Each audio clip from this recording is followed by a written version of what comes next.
Hello knitters, Barbara Benson here. I'm an independent knitwear designer who also likes to make videos here on my YouTube channel, Watch Barbara Knit. If you'd like to know more about my knitwear designs, please check in the description below, and there you will find a link to my Ravelry page where you can see all the patterns I have available for you to check out and maybe knit yourself. Also in the description below, you will find a link to the Watch Barbara Knits Facebook group. We'd love to have you come over and join. It's a place for us to continue the conversation that we start here and also share pictures at the same time. And of course, I love chatting with people in the comments below, so please leave a comment and I try my best to respond to as many of them as possible. This is the last video of 2018. It has been a crazy year. It started out fine, but then the house flooded and we had to renovate our basement before we put it on the market, and there was asbestos, and then we moved to Florida, and then once in Florida we moved again. It's been a nutty year, but there's been a lot of changes. And while some of it might be a little bit stressful right now, I think in the end it will all be for a positive moving forward and a change in our life. My son is loving his new school and participating with the robotics program, which he's really into the robots. And I'm spending more time with my family, which was the main thrust of moving. I'm looking forward to exploring a lot of new yarn stores and moving on and just, new adventures. So I wanted to spend a moment to talk about possibilities. One of the things I have acquired is a new computer, and it's going to be a lot more powerful. My husband has actually ordered it in pieces, and he and my son are going to build it together. So it should have more power, which will allow me to make videos more easily. And I've decided to bite the bullet and get the Adobe subscription package. I've resisted. I like owning my software, but I'm going to get the Adobe package so that I can streamline some things, and I'm going to try that video editing software, which might enable me to do some fun things. And I wanted to check in with y'all, and I hope you will give me some feedback in the comments below or on the Facebook group or on Ravelry or whatever on what you have liked in the past year and what I can do in the coming year. I am seriously considering bringing back Secret Shopper, but to do that I will need secret shoppers, people willing to shop for me and send me surprise packages. If you never there, I did Secret Shopper for 2 years, but then took a break because it's a little bit expensive.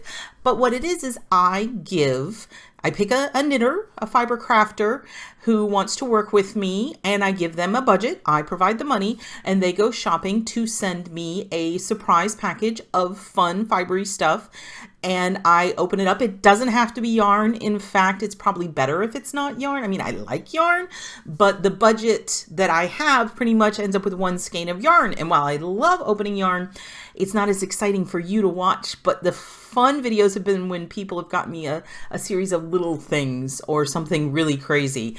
But if you haven't seen those videos, I'll put a link in the description below, and maybe you could have a little binge at the end of this year to see all the old secret shoppers, because they are one of the most fun videos I've made, and I think I want to bring them back. But again, if you're interested in being a secret shopper, if you have an idea of something you think would be fun to watch me open, let me know in the comments below or on Facebook. I also very much want to bring back my Fave 5 videos where I highlight 5 patterns based on a theme from other designers, because it's one of my main goals for this channel is to uplift other designers and show people, show y'all designs that I love. I mean, of course I like showing you my designs, and I love my designs because that's why I designed them, but there's so many amazing independent designers out there, and I like showing those too. And again, that's something I need theme-based, and hopefully the new Adobe software will help me do that and be able to do that. So those are ones I'm definitely thinking about bringing back. But feedback from y'all in the comments below or on Facebook as to which videos I've done in the past you enjoy. Would you like to see more yarn, like me going out to yarn stores and looking at yarn stores? Pattern tours are definitely always going to be a thing when I release new patterns, but would you like to see more of my back catalog? I can bring back some older shawls to show off that I haven't shown off yet. More tutorials, less tutorials. There will, again, these things will always be there, but maybe I can mix them up a bit. What else do I just vlogs? Just me talking about something? You like that? More about my personal life, less about my personal life. There's so many things that we can do, and I would love to hear what y'all want, because what's the point of me making a video that nobody wants to watch? I do something I very much want to keep going, but I need y'all's help with, is continuing the Ask Me Anything, getting postcards.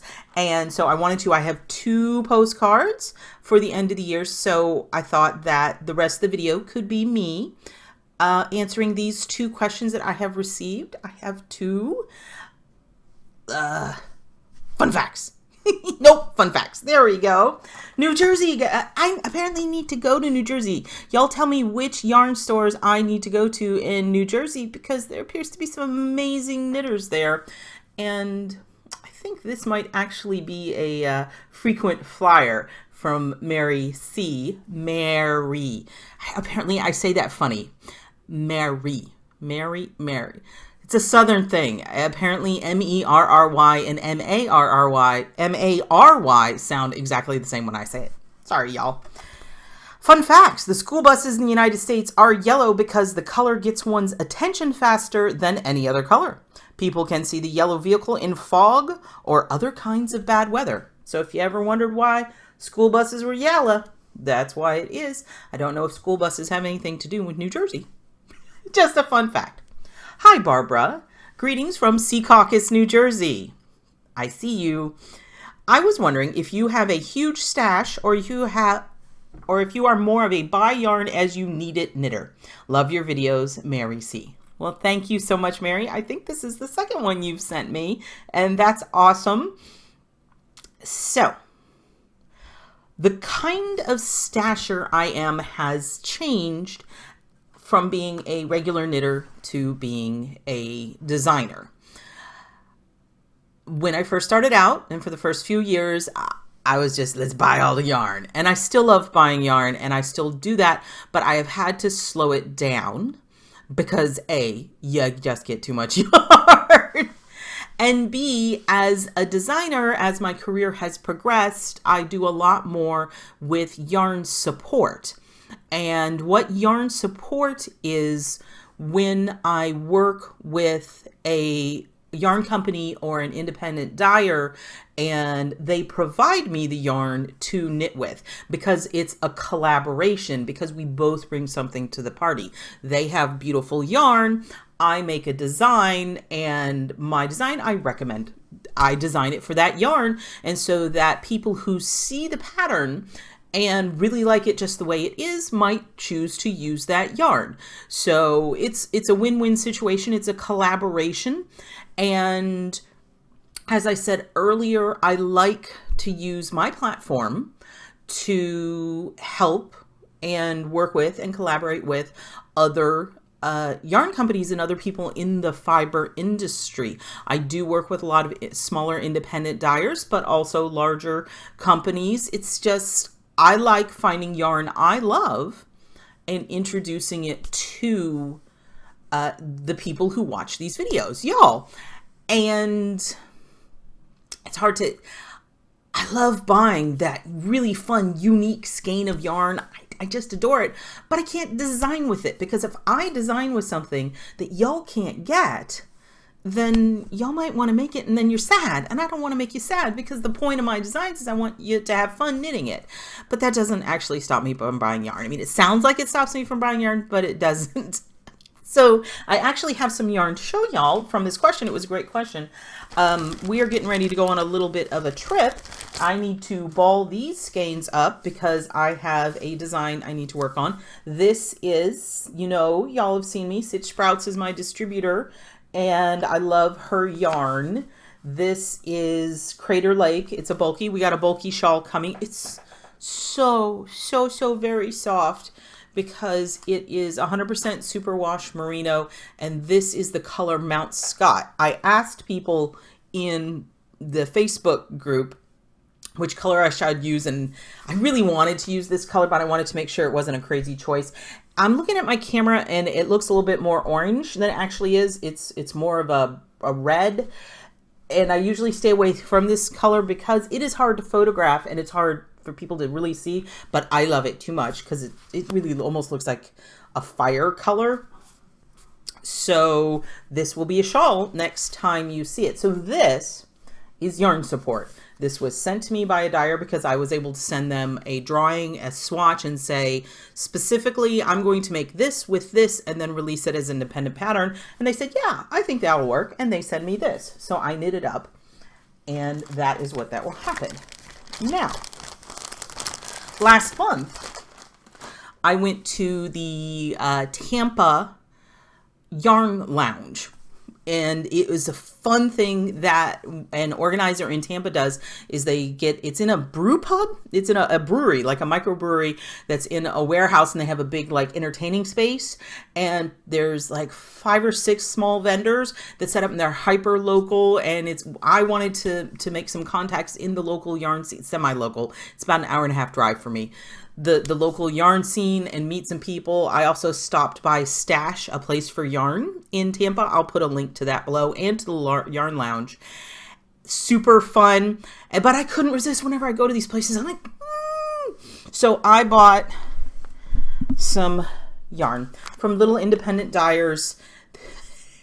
And they do have Etsy stores, and I'll put links to them, but I got to figure out what to make with these. And I'm thinking about making a series of patterns that I'm going to call impulse buy patterns, where it's just for 1 or 2 skeins of yarn, and that I'm going to make it very clear that these are not going to be a yarn that you can walk into your yarn store and get. You got to order it off Etsy or find. But look, this is from Fat Bunny Yarn. Look at that monster! And it is a super 100%, and it's a bulky. See, it's hand dyed in Clearwater, Florida. And look at that color.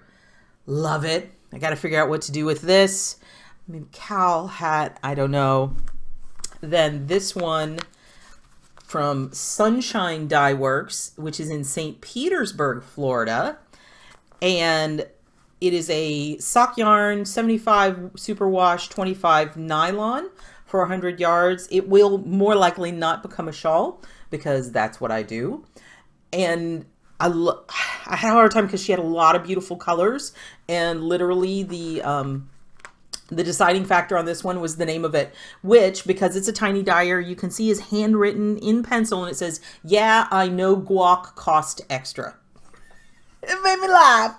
So this is the guacamole shawl. We'll figure out what to do, or maybe fingerless. I don't know. Love it. And then there was another dyer there, Birdies Knits, right there.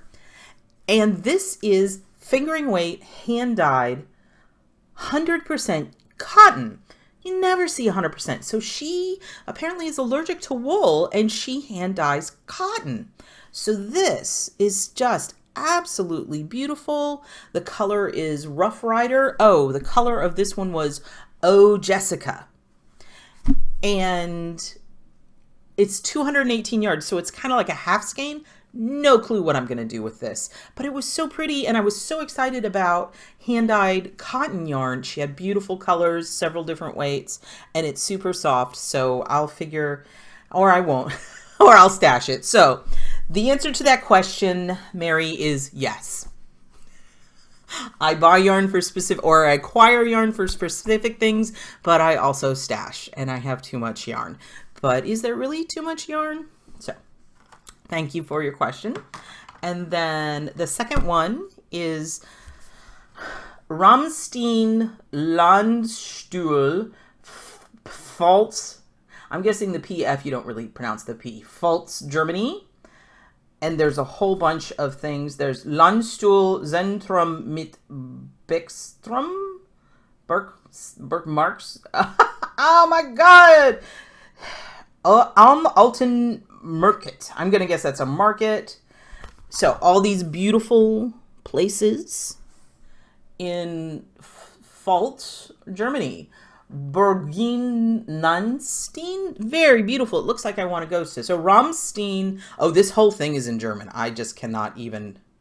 Oh, Landstuhl, view to the center in Bismarck Tower, a Sickingen Memorial at Nanstein Castle, Zentischstein at Landstuhl, Paris Church in Ramstein, Nanstein Castle, and the Old Market in Landstuhl. Oh, cool. So that is the market. I was right. Very cool. This is from an American who is living in Germany. Her name is Brenda. I can pronounce that.